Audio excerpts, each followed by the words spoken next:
मतलब कल्चर दे साडे वसेब दे विच जिहड़ी चीज़ है वो यही है कि औरत अपनी बहुत सारिया चीज़ां अगर इस तरह मतलब लड़ के या कुछ भी करके वो एक्सप्रैस करती है तो एक ਇਹ ਵੀ है पूरने पाना, यानी वो जमीन ते बैठ के जिस वेले सोच रही होंदी है कि मैं आने वाले टाइम नू किवें स्पेंड करना है, किवें गुजारना है, किदे नाल की करना है, ते वो जमीन ते उंगल दे नाल अपनियां सोचां नू जिहड़ा है ना जमीन दे नाल अटैच करदी है और उत्थे जो कुछ वो पूरने पांदी है, लकीरां पांदी है या गोल दायरे पांदी है, ते ओनू वो मैं एक्सप्रैस इस तरह कीता है कि मिर्जे ने लैके तीरां नू कर लिया जदों शिंगार, मिर्जे ने लैके तीरां नू कर लिया जदों शिंगार, बक्की ने भी फर लई मिर्जे दी इक तार। बक्की ओदी घोड़ी दा नाम सी। मिर्जे ने लैके तीरां नू कर लिया जदों शिंगार, बक्की ने भी फर लई मिर्जे दी इक तार, साहिबा इक वारी कंब गई अंदरों अंदरी, भुल गई मिर्जे दे मोह नू, आपे कर दिती सबत तारीख, आपे कर दिती सबत तारीख, करनी पई ओनू नहीं वड्डी कार, मिर्जा अगे इश्कों हो गया, मिर्जा अगे इश्कों हो गया, पूरने पौंदी रह गई साहिबा विचकार।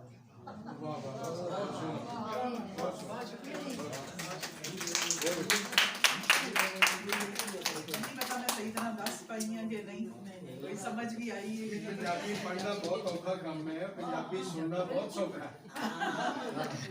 पंजाबी लिखना भी औखा है। थोड़ा सा तर्जुमा कर। अच्छा जी, जी बात पाऊं बतौनी पाऊं तर्जुमा। हाँ जी, बात पावा बतौनी पावा।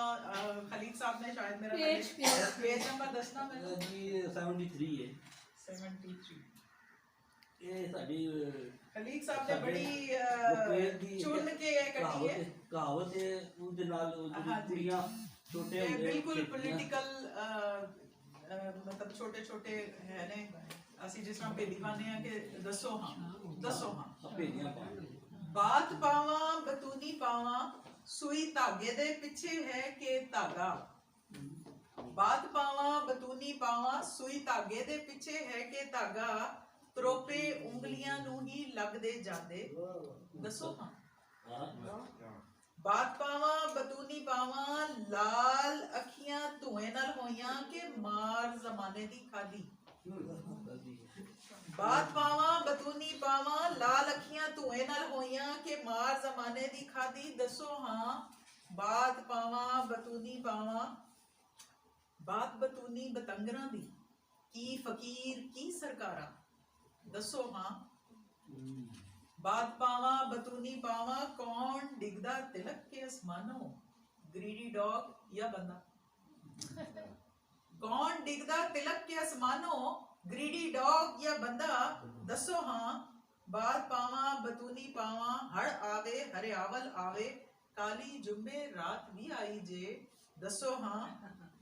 ते बात पावा बतूनी पावा मगर मच किवें रहन तलाब विच, ਹੁਣ ਸਾਡਾ ਡਿਊਰੇਸ਼ਨ। ਬਾਤ ਪਾਵਾਂ ਬਤੂਨੀ ਪਾਵਾਂ ਮਗਰ ਮੱਛ ਕਿਵੇਂ ਰਹਿਣ ਤਲਾਬੇ ਵਿੱਚ, ਵਿੱਚ ਤਲਾਬੇ ਮੱਛੀ ਕੋਈ ਨਾ, ਦੱਸੋ ਹਾਂ। ਤੇ ਬਾਤ ਪਾਵਾਂ ਬਤੂਨੀ ਪਾਵਾਂ ਪਹਾੜਾ ਰੋਜ਼ ਪੜਾ ਪੋਚੀ ਦਾ, ਪੋਚੀ ਮਿੰਨ ਤਖਤੀ, ਪਹਾੜਾ ਰੋਜ਼ ਪੜਾ ਪੋਚੀ ਦਾ, ਯਾਦ ਮੂੰਹ ਜ਼ਬਾਨੀ ਕੁਝ ਨਾ, ਦੱਸੋ ਹਾਂ। ਬਾਤ ਪਾਵਾਂ ਬਤੂਨੀ ਪਾਵਾਂ। बहुत अच्छा।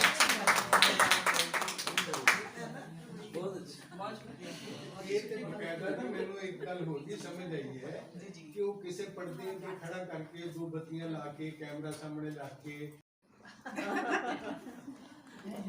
बिल्कुल पंजाबी बड़ा मज़ा आया, खास तौर पे मेरे पढ़न नालों ਤੁਹਾਡੇ ਕੋਲੋਂ ਸੁਣ ਕੇ ਮੈਨੂੰ ਜ਼ਿਆਦਾ ਮਜ਼ਾ ਆਇਆ, ਬਹੁਤ ਮਜ਼ਾ ਆਇਆ। ਤਰੀਕੇ ਨਾਲ ਪੜ੍ਹਿਆ ਤੁਸੀਂ, ਬਾਕੀ ਦੇ ਐਵੇਂ ਹੀ ਚਲਾ। ਤੇ ਕੋਰਨਾ ਨਹੀਂ ਹੈ ਨਾ ਆਂਟੀ ਫਰਜ ਜਿੰਨੇ ਅੱਛੇ ਨੇ ਉਹਨਾਂ ਦੇ ਕਾਂਟੇ ਵੀ ਉਨੇ ਅੱਛੇ ਨੇ ਇਹ ਪੰਜਵੀਂ ਗੱਲ ਹੋ ਗਈ ਇਹ ਇਹਨਾਂ ਨੇ ਬਦਲਾ ਲਾਇਆ ਜੀ लेकिन एफर्ट की जो बात है ना सारे एफर्ट कमाल ਸਾਰਿਆਂ ਨੇ ਐਫਰਟ ਬਹੁਤ ਅੱਛੀ ਕੀਤੀ ਹੈ ਵਾਕਈ ਸਾਰਿਆਂ ਨੇ ਬਹੁਤ मैं ਅੱਛੀ वैसे effort हौसला मैंने नहीं पिया बोल रही ਬਹੁਤ ਸ਼ੁਕਰੀਆ ਆਂਟੀ ਬਹੁਤ ਸ਼ੁਕਰੀਆ बड़ा मजा आया ਬਹੁਤ ਸ਼ੁਕਰੀਆ